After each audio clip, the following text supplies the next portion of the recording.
भी नर को निर्जीव बना।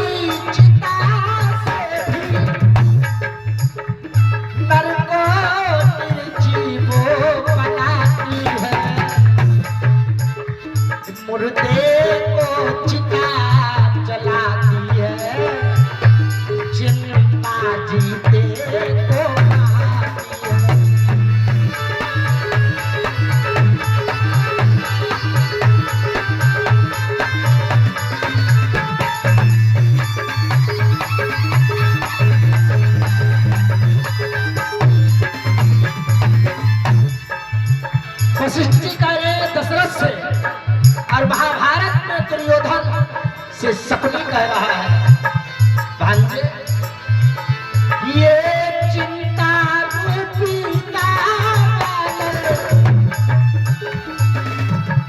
जिसके तन में लग जाती है, नहीं धुआं निकलता है बाहर, नहीं धुआं निकलता है बाहर, भीतर भीतर सुलगाती है।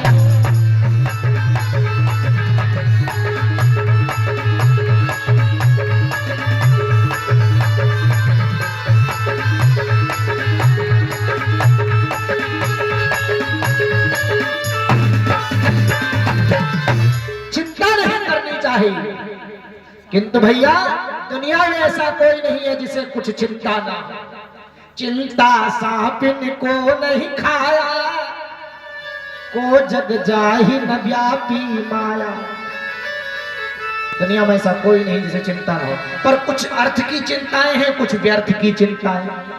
पड़ोसी की फसल बहुत बढ़िया और तुम खाम खा देखे जरे मरे जाए रहे, यह हुक्का लगाई रहा बहुत बढ़िया फसल, ये व्यर्थ की चिंता।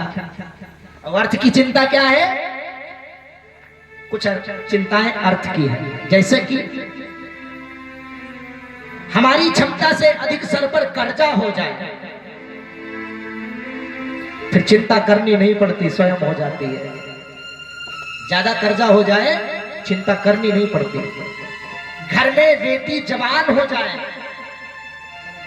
फिर पिता को चिंता करनी नहीं पड़ती, स्वयं हो जाती है। कोई निर्धन हो, गरीब हो और घर का छप्पर टपक रहा हो, बरसात आ जाए, छप्पर से पानी चू रहा हो, फिर व्यक्ति को चिंता करनी नहीं पड़ती, हो जाती है।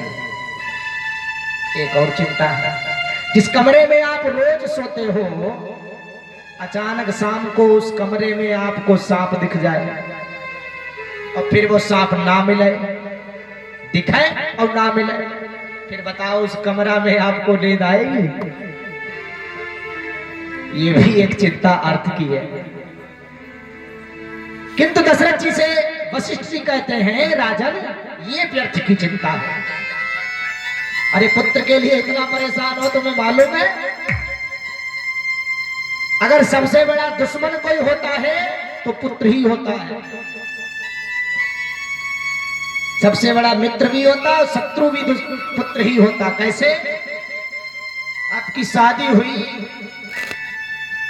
बेटे के जन्म होने से पहले आपकी पत्नी पूरा ख्याल रखेंगी आपकी सेवा का, जो आदेश आप करेंगे तुरंत पालन किया जाएगा।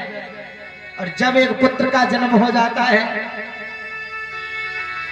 पहले तो जो आप आदेश करो, यदि दाल बन गई घर में, आप कहो नहीं आलू की सब्जी खाएंगे, तुरंत बनेगी, पूरा सेवा भाव। और जब हो गया बेटे का जन्म, देवी जी बच्चे को गोद में लिए बैठी, आप बाहर से आए, आपने कहा सुनो 2 कप चाय बना दो, तो उत्तर मिलेगा अरे हम चाय नहीं बना सकते। क्यों? डॉक्टर साहब ने कहा है पानी में हाथ मत भिगोना, बच्चे को निमोनिया हो जाएगा, इसलिए खुद ही बनाओ खुद ही पियो। अब बताओ, पत्नी से सेवा कम करा दी है दुश्मन, नहीं तो क्या है? फिर जब बच्चा बड़ा होने लगा, फिर पालन पोषण की चिंता। पिता के जीवन को तभी समझा जा सकता है जब खुद पिता बन जाओ। माँ की ममता पर तो कवियों ने बहुत लिखा, माता की ममता पर बहुत लिखा कवियों ने, किंतु पिता के प्रेम पर किसी ने नहीं लिखा। लेकिन मैं कहता हूं, मुझे रखा छांव में, खुद जलता रहा धूप में। मुझे रखा छांव में, खुद जलता रहा धूप में। मैंने देखा एक फरिश्ता अपने पिता के रूप में। पिता वो फरिश्ता होता है साहब, अपनी औलाद की किस्मत के छिद्र वो अपनी सिंधु बनियान में पहन लेता है। खुद टूटी चप्पल पहनकर अपने बेटों को अच्छे जूते पहनाता है। उसे हस्ती को पिता कहते हैं।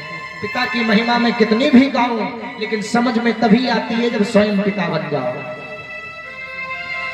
पिता सूर्य की तरह थोड़ा तीव्र तापमान देने वाला तो जरूर होता है। कभी भी पिता अपने बेटे को माता जैसी ममता नहीं दे सकता। क्यों? अगर वो देगा तो उसकी संतान बिगड़ जाएगी। वो हृदय में ही प्रेम करता, कभी जताता नहीं अपनी औलाद को। उसकी कठोरता को लोग कह देते हैं, अरे पिताजी तो वैसे ही है, लेकिन वो कितना प्रेम करता स्वयं ही जानता है। कठोर इसलिए बनता है ताकि मेरा बेटा आगे चलकर कामयाब बने, इसमें कोई गलत आदतें ना आए, इसलिए कठोर बनता है। और मैं तो कहूंगा, बाप की डांट में भलाई छिपी होती है।